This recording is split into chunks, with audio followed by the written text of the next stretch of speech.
వేణుస్వామి భార్యని టీవీ5 మూర్తి గారు బ్లాక్మెయిల్ చేశారా? 5 కోట్ల రూపాయలు ఇవ్వాలని డిమాండ్ చేశారా? లేదు అంటే వేణుస్వామి దంపతులు టీవీ5ని బ్లాక్మెయిల్ చేస్తూ ఉన్నారా? మూర్తి గారిని బ్లాక్మెయిల్ చేస్తూ ఉన్నారు. అందరికీ తెలిసిన వ్యవహారమే. వేణుస్వామి గారి మీద మూర్తి గారు గత కొద్ది రోజులుగా డిబేట్లు పెడతా ఉన్నారు. మనం కూడా వేణుస్వామి గారి మీద మరో నేత్రంలో ఆయన వ్యవహారాలని కూడా ప్రస్తావించాము. ఈ క్రమంలో వేణుస్వామి దంపతులు ఒక వీడియో విడుదల చేశారు. అదేంటి అంటే, మమ్మల్ని బ్లాక్మెయిల్ చేస్తూ ఉన్నారు, టీవీ5కి సంబంధించిన మూర్తి గారి మనుషులు 5 కోట్లు ఇస్తే మేము ఆపేస్తామని మమ్మల్ని డిమాండ్ చేస్తూ ఉన్నారు. మేము ఎక్కడి నుంచి తీసుకురావాలి? మా బంగారం అమ్మినా కూడా మాకు అన్ని డబ్బులు రావు. సో మాకు ఆత్మహత్య శరణ్యం అంటూ ఒక వీడియో విడుదల చేశారు. ఆ వీడియో పైన ఆల్రెడీ తన డిబేట్లో మా టీవీ5 మూర్తి గారు ఇవ్వాల్సిన వివరణ ఇచ్చారు. ఈరోజు జూబ్లీ హిల్స్ పోలీస్ స్టేషన్లో ఆయన ఫిర్యాదు కూడా చేశారు. ఈ అంశం పైన దర్యాప్తు చేయండి, విచారణ చేయండి, నా పైన ఈ విధంగా నిరాధార ఆరోపణలు చేశారు టీవీ5 పైన, అలాగే తన పైన అని కూడా. అలాగే తెలుగు ఫిలిం జర్నలిస్ట్ అసోసియేషన్ ఆయన పేరు కూడా తీసుకొచ్చారు. కార్యదర్శి టీవీ5లోనే ఆయన ఉంటారు, రాంబాబు గారు. ఆయన మధురానగర్ పోలీస్ స్టేషన్లో కూడా ఈ దంపతుల ఇద్దరి పైన కూడా ఫిర్యాదు చేశారు, నిజాలు తేల్చాలి అని. ఈ వీడియోలో వాస్తవం ఏంటి? ఎందుకు టీవీ5 డిబేట్లు పెట్టాల్సి వచ్చింది? ఎందుకు నేను కూడా మరో నేతలు ఎందుకు ప్రస్తావించాల్సి వచ్చింది?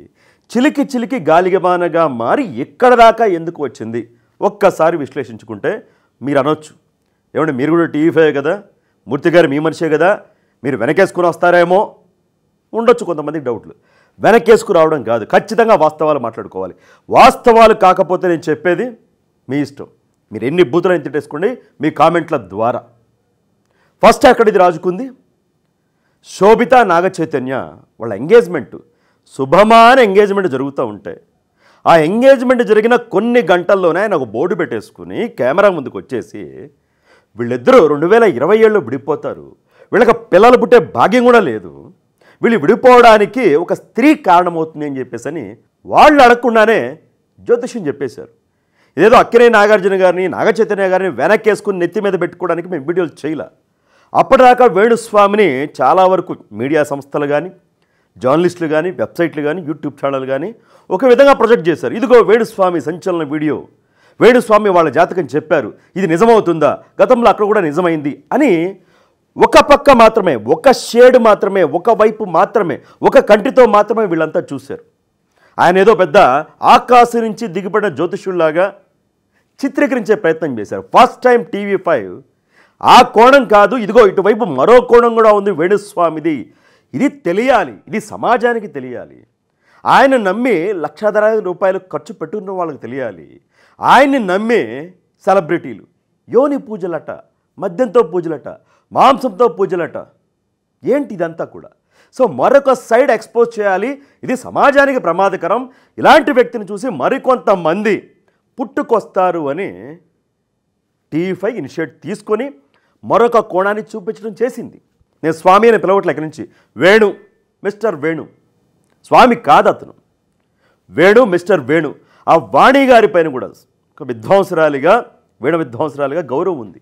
బట్ ఇలాంటి పనులను ప్రోత్సహించడం, తన భర్త చెప్తున్న అబద్ధాలకు అండగా నిలవడం, ఫేక్ జ్యోతిష్యాలకు అండగా నిలవడంతో ఆవిడ పైన ఉన్న గౌరవం కూడా నానాటికి తగ్గిపోతూ వస్తూ ఉంది. సో అందుకని మరొక సైడ్ ఎక్స్పోజ్ చేయాలనే ఉద్దేశంతోనే, ఇది కరెక్ట్ కాదు.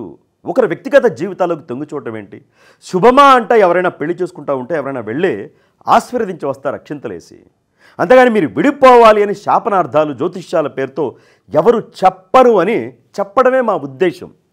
అదే మెయిన్ ఉద్దేశం. వేణుస్వామి మీద టీవీ5 కానీ, మూర్తి గారికి కానీ, నాకు కానీ ఏం కోపం ఉంటుంది వ్యక్తిగతంగా? ఏం కోపం ఉంటుంది వ్యక్తిగతంగా? మాకేమైనా గతంలో ఏమైనా శత్రువులమా? పొలం తగాదాలు ఉన్నాయా?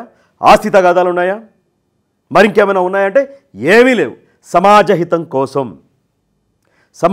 కోసం, సమాజంలోని వ్యక్తులు, జ్యోతిష్యాన్ని నమ్మే వ్యక్తులు మోసపోకుండా ఉండడం కోసం మాత్రమే ఈ సైట్ తీసుకొని చేయడం జరిగింది. కక్ష లేదు, కోపం లేదు, ఏదీ లేదు. వేణుస్వామి లాంటి వాళ్ళు ఇంకెవరున్నా సరే, స్వామి అన్నాను కదా, వేణు లాంటి వాళ్ళు ఎవరున్నా సరే వాళ్ళని కూడా నిలదీస్తాం. దాంట్లో ఏమాత్రం డౌటే లేదు. సరే ఒక డిబేట్తోనో లేదంటే మీరు ఒక వీడియోతోనో ఆపేయచ్చు కదా ఆ కాంట్రవర్సీ. వేణు కూడా ఆపేస్తాను, ఇక్కడి నుంచి చెప్పను సెలబ్రిటీల జాతకాలు ఇవన్నీ అని లెంపలేసుకున్నారా అని మీరు అడగవచ్చు. ఒక జర్నలిస్ట్ పనేంటి, ఒక మీడియా బాధ్యత ఏంటి? శోధన, పరిశోధన. ఒక సమస్యని తీసుకున్నప్పుడు అవినీతి పరులు కానీ అక్రమార్కులు కానీ ఇలాంటి ఫేక్ జ్యోతిష్యులు కానీ స్వామీజీలు కానీ వాళ్ళ టాపిక్ ఒక్కసారి పట్టుకున్నప్పుడు దాని మూలాల్లోకి దాని లోతుల్లోకి వెళ్ళడమే జర్నలిస్ట్ పని. ఫస్ట్ ఒకసారి డిబేట్ పెట్టాక మూర్తి గారు కానీ లేదంటే మరో నేతల్లో మనం కూడా షో చేశాక ఎంతవరకు చేశామంటే వ్యక్తిగత జీవితాల్లోకి తొంగి చూడడం, జ్యోతిష్యాలు చెప్పడం. చాలా ఫేక్ జ్యోతిష్యాలు చెప్పారు ఆయన. చంద్రబాబు నాయుడు గారి గురించి, పవన్ కళ్యాణ్ గారి గురించి, కేటీఆర్ గురించి, రేవంత్ రెడ్డి గురించి, క్రికెట్ మ్యాచ్ల గురించి, ప్రధానమంత్రి నరేంద్ర మోదీ గారి గురించి. ఫస్ట్ మా ఫోకస్ అంతా దాని మీదే వెళ్ళింది. ఇది కరెక్ట్ కాదు, ఇలా వేరే జీవితాలకు తొంగి చూడకూడదు అని. బట్ తవ్వే కొద్దీ చాలా అంశాలు బయటపడ్డాయి. అవే టీవీ5 మూర్తి గారు, మామూర్తి గారు తన డిబేట్ల ద్వారా చెప్పారు. ఒక విషయం తెలిసినప్పుడు, ఆ లోతుల్లోకి వెళ్ళినప్పుడు, భయంకరమైన నిజాలు తెలిసినప్పుడు ఏం చేయాలి? జనం ముందు పెట్టాలి. భయంకర నిజాలు తెలిసినప్పుడు అప్పుడు చేసి ఉండొచ్చుగా బ్లాక్మెయిల్. మీ గురించి మాకు ఇన్ని విషయాలు తెలిసాయి, మీ బాధితులు చాలామంది మా దగ్గరికి వచ్చారు, మీరు మాకు ఇంత డబ్బులు ఇవ్వకపోతే మా డిబేట్లో మిమ్మల్ని ఎక్స్పోర్ట్ చేస్తామని అప్పుడు చేస్తారు ఎవరైనా బ్లాక్మెయిల్ చేయాలని అనుకున్న వాళ్ళు. అంతేకాని ఆ నిజాల్ని నిర్భయంగా నిర్మోహమాటంగా జనం ముందు పెట్టరు.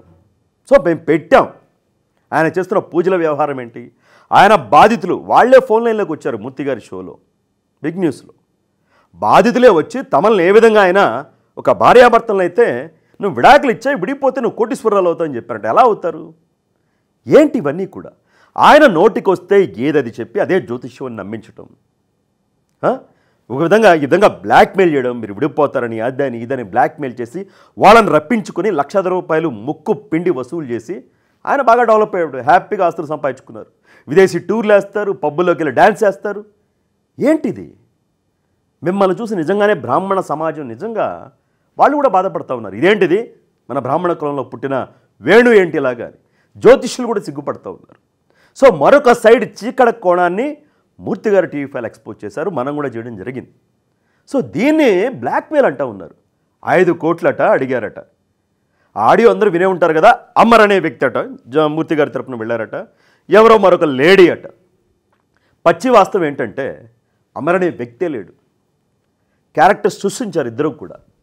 వేణు వాణి ఇద్దరు కూడా ఒక కొత్త క్యారెక్టర్ అమర్ అనే క్యారెక్టర్ని సృష్టించి, ఒక లేడీ ఆ క్యారెక్టర్ని కూడా సృష్టించి, ఆవిడెవరో తెలుసు, సమయం వచ్చినప్పుడు బయట పెడతాం, తెలుసు ఆవిడ కూడా ఎవరు, ఆ వాయిస్ ఎవరిదో కూడా తెలుసు. సో వీళ్ళంతా పక్కా స్క్రిప్ట్ రాసుకొని ఎంతవరకు నుంచి ఎంతవరకు మాట్లాడాలి, ఎవరెవరు పేర్లు తీసుకురావాలి. మూర్తి గారి పేరు ఫస్ట్ టార్గెట్, సెకండ్ రాంబాబు గారు, మూడోది ప్రేమ గారు జర్నలిస్టు. వీళ్ళ పేర్లు తీసుకురావాలని పక్కాగా స్క్రిప్ట్ ప్రకారం రాసుకొని ఇద్దరు ఫోన్లు మాట్లాడుతున్నట్టుగా క్రియేట్ చేసి దాన్ని రికార్డ్ చేసి విడుదల చేశారు ఇద్దరు కూడా. నిన్న బ్లాక్మెయిల్ టీవీ5 చేస్తూ ఉన్నారు వాళ్ళు, బ్లాక్మెయిల్ మూర్తి గారిని చేస్తూ ఉన్నారు వాళ్ళు. మా చైర్మన్ గారి పేరు కూడా తీసుకొచ్చారు. నీతి నిజాయితీతో కూడిన జర్నలిజం చేస్తూ ఉన్నాం. మీలాగా దొంగ జ్యోతిష్యాలు చెప్పి మనుషుల బలహీనలతో ఆడుకొని కోట్లాది రూపాయలు సంపాదించలేదు, లగ్జరీ జీవితాన్ని అనుభవించట్లేదు. అలాంటి వాళ్ళు టీవీ5లో లేరు, అలాంటి జర్నలిస్టులు. మూర్తి గారు ఆల్రెడీ ఆయన చెప్పారు, సంస్థ ఇస్తే జీతం ఏదైతే ఉంటుందో అది మాత్రమే. ఆయన సంపాదించాలనుకుంటే ఎన్నో సంపాదించుకోవచ్చు, ఎన్నో పరిచయాలు ఉన్నాయి. బట్ అది కాదు, నీతి నిజాయితీ నమ్ముకున్నారు ఆయన. అలాగే నేను 2006లో ఈనాడులో నేను జాయిన్ అయ్యాను.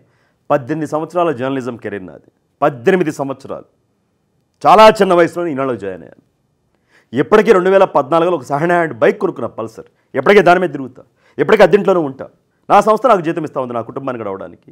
నా బాధ్యత జర్నలిస్ట్గా నేను నిర్వర్తిస్తూ ఉన్నాను. ఇలాంటి నీతి నిజాయితీ గల జర్నలిస్టులు టీవీ5లో ఉన్నారు.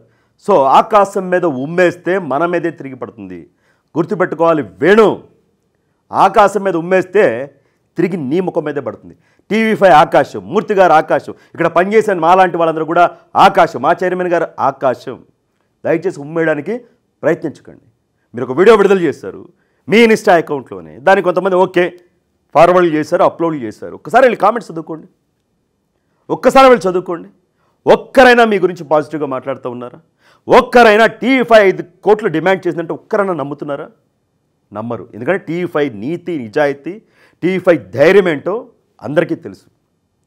సో మేమిలా నీతి నిజాయితీగా జర్నలిస్ట్గా సమాజం కోసం బ్రతుకుతున్నాం కాబట్టి, సమాజంలోని జనాల కోసం ప్రశ్నిస్తూ ఉన్నాం కాబట్టే మాకింత ధైర్యం, మాకింత పొగరు.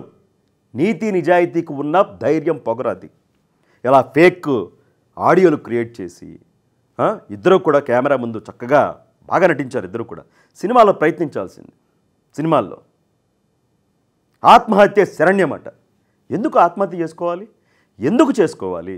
ఎవరైతే మీ మీద ఆరోపణలు చేస్తూ ఉన్నారో, మీ గురించి సంచలన విషయాలు బయటకు వచ్చాయో, రండి టీవీ5 స్టూడియోకి, డిబేట్ పెడదాం. రండి, ధైర్యంగా రండి. వీళ్ళు చెప్తున్నవన్నీ అబద్ధాలు, నేను అలాంటి పూజలు చేయలేదు, నేను ఆ డబ్బులు వసూలు చేయలేదు, నేను ఎవరిని బ్లాక్మెయిల్ చేయలేదు, నిరూపించుకోండి మీరు.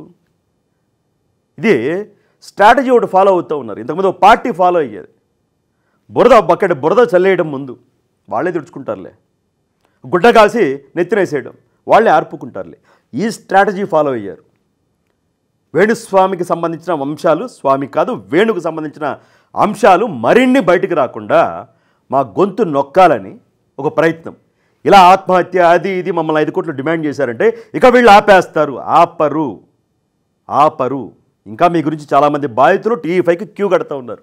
మీరే కాదు, మీలాంటి వాళ్ళ గురించి ఎవరు వచ్చినా బాధితులు ఖచ్చితంగా టీవీ5 గేట్లు ఎప్పుడూ ఓపెన్ చేసి ఉంటాయి, వాళ్ళ పక్షాన అండగా నిలవడానికి, ఏ బాధితులైనా సరే. సో అది గుర్తుపెట్టుకోవాలి. మొత్తంగా ఒక ఫేక్ ఆడియోని క్రియేట్ చేసి దాన్ని బయటపెట్టి మమ్మల్ని బ్లాక్మెయిల్ చేయాలనే ప్రయత్నం ఏదైతే ఉందో అది విఫలమైంది, అట్టర్ ఫ్లాప్ అయింది. సో ఎప్పటికైనా సరే ఇలాంటి ఫేక్ జ్యోతిష్యాలు, బ్లాక్మెయిల్ చేయడాలు, ఫేక్ ఆడియోలు దయచేసి మీకు ఎవరిస్తున్నారు ఐడియా మానేస్తే మంచిది. ఇలా ఫేక్ ఆడియోలు రిలీజ్ చేసే కొద్దీ మీరే మరింత అఘాతంలోకి వెళ్ళిపోతారు. మీ మీద ఎక్కడో కొంతమంది కన్నా ఉంటుంది కదా నమ్మకం, వీణా పైన ఎక్కడో కొంతైనా సరే అభిమానం ఉంటుంది కదా, అది కూడా కోల్పోతారు చివరికి. మీరు గుర్తుపెట్టుకోవాలి అది. సో అది వీడియో పైన ఏదైతే వేణు ఆడియో విడుదల చేశారో దంపతులు నిజమని భావిస్తూ ఉన్నారా? 5 కోట్ల డిమాండ్ అంటూ ఉన్నారు. నిజంగా మీరు నిజమని భావిస్తూ ఉన్నారా? మీరు నమ్ముతున్నారా? మీ అభిప్రాయం కూడా కామెంట్ రూపంలో తెలియచేయండి.